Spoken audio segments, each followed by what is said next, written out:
So இன்றைக்கோட வீடியோவில் super டேஸ்டியான ஒரு ஈஸியான ஒரு வெண்டைக்காய் புளிக்குழம்பு எப்படி பண்ணுறதுன்னு பார்க்கலாம். நல்லா இது சூப்பராக இருக்கும் ஒயிட் ரைஸ்க்கு, சப்பாத்தி, தோசைக்கெல்லாம். வணக்கம், welcome back to Divya Sriram lifestyle. நீங்கள் என் சேனலுக்கு புதுசாக இருந்து சப்ஸ்கிரைப் பண்ணுங்கள், பக்கத்தில் இருக்கிற பெல் கிளிக் பண்ணுங்கள், லைக் பண்ணுங்கள், ஷேர் பண்ணுங்கள், கமெண்ட் பண்ணுங்கள். வாங்க இன்றைக்கி என்ன வீடியோன்னு. இப்போ நம்ம ஃபஸ்ட்டு வெண்டைக்காய் புளிக்குழம்பு பண்ணுறதுக்கு வெண்டைக்காவை நம்ம ஃபஸ்ட்டு கட் பண்ணி வச்சுருக்கிறேன். ஒரு 1/4 kg அளவுக்கு வெண்டைக்காய் இந்த மாதிரி சின்ன பீஸில் இருக்கிற, ரொம்ப பெரிய பீஸ் வேண்டாம். ஸோ இப்போ கொஞ்சமாக ஒரு 3-4 டேபிள்ஸ்பூன் அளவுக்கு நெல்லெண்ணெய் ஆட் பண்ணிக்கிறேன். இது ஜிஞ்சர்லி ஆயில், நல்ல டேஸ்ட் இருக்கும் உங்களுக்கு வெண்டைக்காய் புளி குழம்புல. ஸோ இந்த அளவுக்கு நம்மளுக்கு எண்ணெய் போதும். எண்ணெய் ஹீட் ஆனதுக்கப்புறம் நம்ம வெண்டைக்காய் ஆட் பண்ணிக்கலாம். ஸோ ஆயில் நல்லா ஹீட் ஆகிடுச்சு. இப்போ நம்ம கட் பண்ணி வச்சுருக்கிற வெண்டைக்காவை ஆட் பண்ணிக்கலாம். ஸோ இது நல்லா ஒரு 10 to 15 minutes நல்லா இது நம்மளுக்கு ரோஸ்ட் ஆகி வரணும்.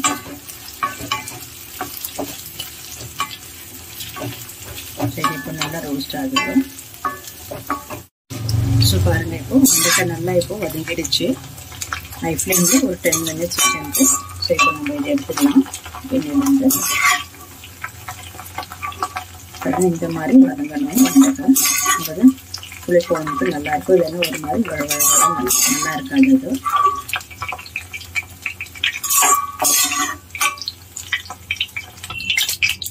இப்போ இதே எண்ணெயில நம்ம குழம்பு தாளிச்சுக்கணும். கொஞ்சமா இதுல நம்ம கொஞ்சம் ஆட் பண்ணிக்கிறேன். கடுகு ஒரு 1/4 டீஸ்பூன் அளவுக்கு வெந்தயம் ஆட் பண்ணிக்கலாம்.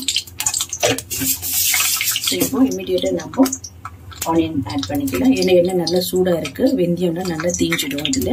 ஸோ 1 கப் அளவுக்கு சின்ன வெங்காயம் ஆட் பண்ணிக்கிறேன். புளிக்குழம்புக்கு சின்ன வெங்காயம் யூஸ் பண்ணணும், இல்லைன்னா நோ ப்ராப்ளம்.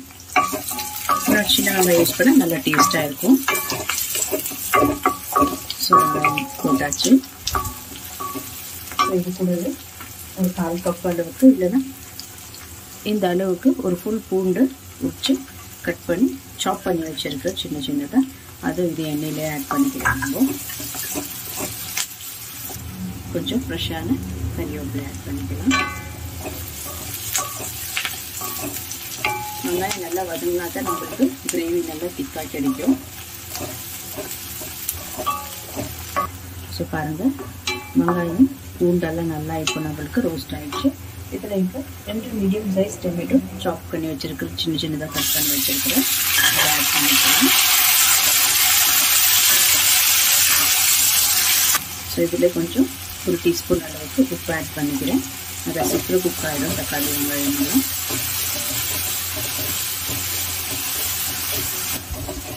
ஸோ தக்காளி நம்மளுக்கு நல்லா இப்போ மேஷ் ஆகிடுச்சு. இப்போ மசாலாலாம் ஆட் பண்ணிக்கலாம் நம்ம. ஸோ இப்போ இதில் தேவையான அளவுக்கு கொஞ்சமாக ஒரு 1/4 டீஸ்பூன் அளவுக்கு மஞ்சள் பொடி ஆட் பண்ணிக்கிறேன். 1 டீஸ்பூன் அளவுக்கு காஷ்மீரி மிளகாய் தூள் ஆட் பண்ணிக்கிறேன். இது நல்ல கலர் இருக்கும் வெண்டைக்காய் புளி குழம்புக்கு. 1/2 டீஸ்பூன் அளவுக்கு பிளெயின் மிளகாய் தூள் ஆட் பண்ணிக்கலாம். இது கூடவே ஒரு 3 டீஸ்பூன் அளவுக்கு தனியா ஆட் பண்ணிக்கிறேன். ஸோ அவ்வளோதான். இது நல்லா லோ ஃப்ளேமில் வச்சு நல்லா மிக்ஸ் பண்ணிக்கிறேன். மசாலா தீக்கூடாது. ஸோ 2 நிமிஷம் இந்த மசாலா நல்லா எண்ணெயில் வதக்குனா நம்மளுக்கு அந்த பச்சை வாசனைலாம் போயிடும். ஸோ 2 நிமிஷம் வச்சா மட்டும் நம்மளுக்கு போதுமான அளவு. ஸோ அவ்வளோதான். இப்போ மசாலா நல்லா குக் ஆகிடுச்சு. இதில் 1 கப் அளவுக்கு புளி தண்ணி கரைச்சி வச்சுருக்கிறேன், அதை ஆட் பண்ணிக்கிறேன். கொஞ்சம் கூடவே இதில் தண்ணி ஆட் பண்ணிக்கலாம். 2 கப் அளவுக்கு தண்ணி ஆட் பண்ணிக்கிறேன். ஸோ இப்போ நல்லா சால்ட்டை செக் பண்ணிக்கிங்க, பத்தலைன்னா ஆட் பண்ணிக்கலாம். இப்போ நல்லா இது கொதிக்கணும். கொதிச்சு லைட்டாக எண்ணெய் வந்த அப்புறம் நம்ம வெண்டைக்காய் ரோஸ்ட் பண்ணி வச்சுக்கிறது இதில் ஆட் பண்ணிக்கலாம். ஸோ இது ஒரு 10 minutes நல்லா இது நம்மளுக்கு பாயில் ஆகட்டும் இது. ஸோ பாருங்கள், இப்போ ஒரு 10 நிமிஷம் நல்லா இது கொதி வந்துடுச்சு. இப்போ நம்ம ரோஸ்ட் பண்ணி வச்சுருக்கிற வெண்டைக்காய் இதில் ஆட் பண்ணிக்கலாம். வெண்டைக்காய் போட்டுட்டு இன்னும் ஒரு 10 நிமிஷம் இருந்து அதனால மேலே எண்ணெய் செப்பரேட் ஆகிற வரைக்கும் நம்ம இது குக் பண்ணோம். அப்போ தான் நம்மளுக்கு இது பர்ஃபெக்டாக குக் ஆகிருக்கிறதுன்ட்டு. இல்லைன்னா அந்த பச்சை புளி ஸ்மெல் அப்படியே இருக்கும். ஸோ இது ஒரு 10-15 மினிட்ஸ் இது நல்லா இப்போ பாயில் ஆகட்டும். இது இப்போ பாருங்கள், ஒரு 10 மினிட்ஸ் ஆச்சு. நல்லா இது பாயில் ஆகிருக்கு. கொஞ்சம் கொஞ்சமாக செப்பரேட் ஆகிருக்கு எண்ணெய் சைடில். இன்னும் கொஞ்சம் செப்பரேட் ஆனதுக்கப்புறம் நம்ம ஆஃப் பண்ணிடலாம்.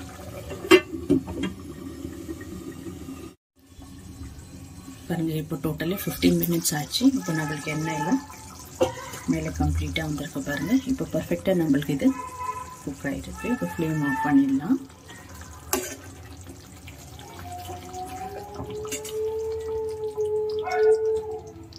அவ்வளோதான், சூப்பரான ஒரு வெண்டைக்காய் புளிக்குழம்பு ரெடி ஆயிடுச்சு. ஸோ உங்களுக்கு இந்த வீடியோ பிடிச்சிருந்தா லைக் பண்ணுங்கள், ஷேர் பண்ணுங்கள், கமெண்ட் பண்ணுங்கள் அண்ட் மறக்காமல் என் சேனலுக்கு சப்ஸ்கிரைப் பண்ணுங்கள். தேங்க்யூ ஃபார் வாட்சிங்.